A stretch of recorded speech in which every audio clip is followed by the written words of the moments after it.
de Veracruz. Leyenda de la mujer que pecó por amor, pecó por dolor y vivió penando por siempre en la villa rica de la Veracruz. Se cuenta que hace mucho tiempo, en Veracruz, existió una desdeñosa y altiva muchacha que despreciaba a todos los hombres atraídos por su belleza.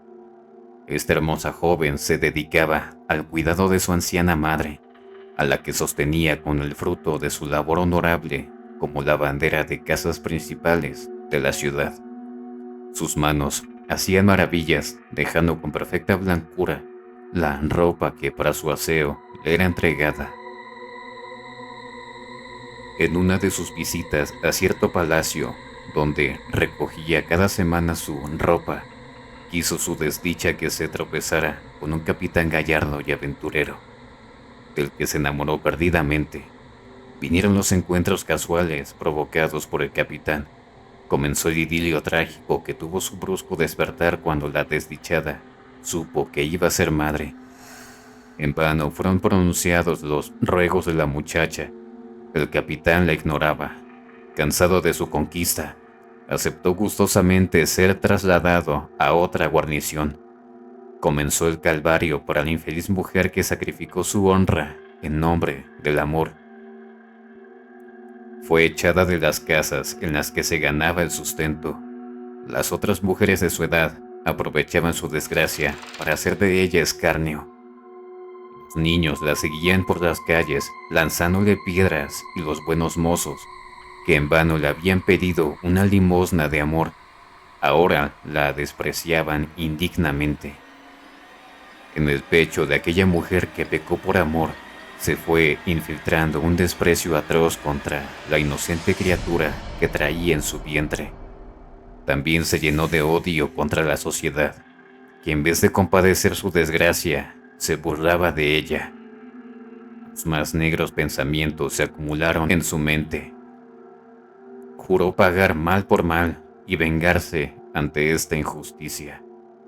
Pasaron los días hasta que una tarde, luego de volver a su mísera casa, la mujer, ya sin lágrimas, con el pecho oprimido, sintió que era la hora del alumbramiento. Los dolores eran espantosos. En momentos creía que iba a morir, pero el sentimiento de venganza la mantenía viva. Pensó que ese pedazo de carne habría de pagar primero el mal que le había causado la sociedad entera. Nació entonces un hermoso bebé, de ojos grandes y negros, idénticos a los del infame seductor, de manitas largas y afiladas que asemejaban aquellas manos audaces del capitán, que acariciaba tan sabiamente. Cuando la mujer vio a su hijo, el odio que rebosaba en su corazón, acumulado en largas noches de agonía, la envolvió completamente en un manto de criminalidad. Con la razón extraviada, encajó sus dientes en la tierna garganta del niño. Por las comisuras de sus labios deshilaban chorros de su propia sangre. En un espasmo de delirio, fuera de sí, torció los bracitos del niño y con esfuerzo espantoso logró desprenderlos uno tras otro. Después extrajo los ojos de las órbitas, dejando solo las cuencas vacías sobre la masa sanguinolenta que ya solo era un espojo humano. Charcos de sangre inundaban la pocilga. Finalmente, con el cabello revuelto y los ojos embravecidos, la mujer había quedado satisfecha, cayendo desvanecida sobre los mismos restos. Varias horas después, a la medianoche, la mujer volvió en sí. Recuperando el conocimiento, sintió como un rayo de luz iluminaba su cerebro. La luna iluminó su cruel hazaña. En ese instante comprendió el crimen que había cometido. Presa de un horror infinito, se lanzó sobre aquellos restos que no tenían ya nada de humanos y besó los labios de aquel niño que nació para morir en sus manos. Con el cerebro aún envuelto en bruma, citando frases de arrepentimiento, pidió perdón a la inocente criatura, incapaz de resistir más. Recogió un puñado de aquellos despojos. De sus labios brotó una queja infernal y espeluznante que atravesó las paredes y penetró profundamente en todos los ámbitos de Veracruz.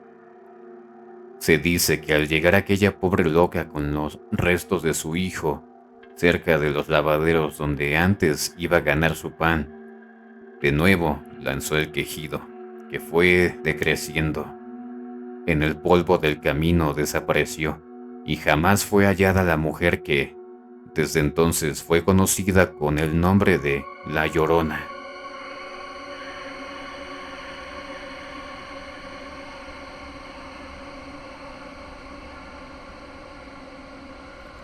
El número 7. Leyenda que cuenta la confesión del padre Ramírez desde el más allá.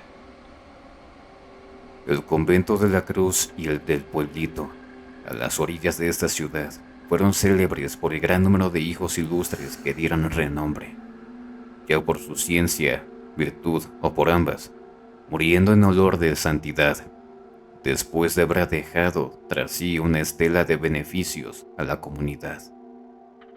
En los años de 1842 y 1843, todavía las órdenes religiosas gozaban de su fuero y llevaban su vida monástica tal y como lo habían establecido sus fundadores.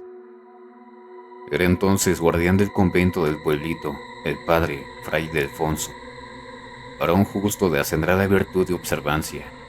Era la costumbre que toda la comunidad, desde el religioso más honorable hasta el más inferior, nombraran al guardián con el título de Benedicite, tanto en su ausencia como en su presencia. Todas las noches, después de que se dejaba de oír la triste voz de este, a quien le tocaba el turno de cantar por el claustro, la fúnebre plegaria elevada a Dios por el descanso de las almas de los religiosos muertos, solían reunirse 3 o 4 de los principales y antiguos padres en el último descanso de la escalera principal, al pie de la campana, con el objeto de conversar mientras se tocaba a refectorio. Siguiendo esta costumbre, se encontraban reunidos en dicho lugar los citados padres el 7 de agosto de 1842, que era también de los de aquella reunión. Juzgaron conveniente ir a su celda, la número 7, pues aunque debía habitar la celda guardiana, él nunca lo hizo por su habitual humildad. Temiendo que se hubiera enfermado súbitamente, se acercaron a su celda. El padre Fray Rafael pegó el oído a la chapa de la puerta y escuchó perfectamente que Benedicite hablaba en voz alta con alguna persona. Pasado un intervalo de silencio, oyó que con voz clara decía: «No, hombre, no puedo. Ya te digo que no puedo», y seguía articulando palabras incoherentes e ininteligibles. Consultaron los padres entre sí sobre quién podría ser la persona con quien hablaba, pues a nadie se le vio entrar. Por último, decidieron entrar, temiendo que fuera a suceder una desgracia. Se decidió por unanimidad que el padre Luque pasara a ver qué pasaba. Apenas entró cuando vio caer a Benedicite privado de sus sentidos. Entraron los demás y le prodigaron sus atenciones, no sin quedar perplejos y espantados al ver que no había nadie dentro más que el guardián. Al poco tiempo perdió la razón. Se le llevó para el convento de la Cruz y por muchos días se le vio sentado al pie de la palma que existe en la huerta, siendo su tema dominante la inmensidad y atrocidad de las penas del purgatorio. Después de un tiempo, recobró enteramente sus sentidos, pero jamás quiso revelar con quién hablaba esa noche. Las tradiciones del convento traían una leyenda sobre los espantos del padre, que había muerto recientemente en el convento del pueblito, y en todas las noches venía a espantar a la comunidad. Decían que andaba en pena, pero desde esa noche cesaron los espantos, y creyeron que Benedicite lo sacó de penas, confesándolo. La leyenda del padre Ramírez fue admitida como cierta no solo por la comunidad, sino por todo el vecindario que conoció y supo apreciar las virtudes de este.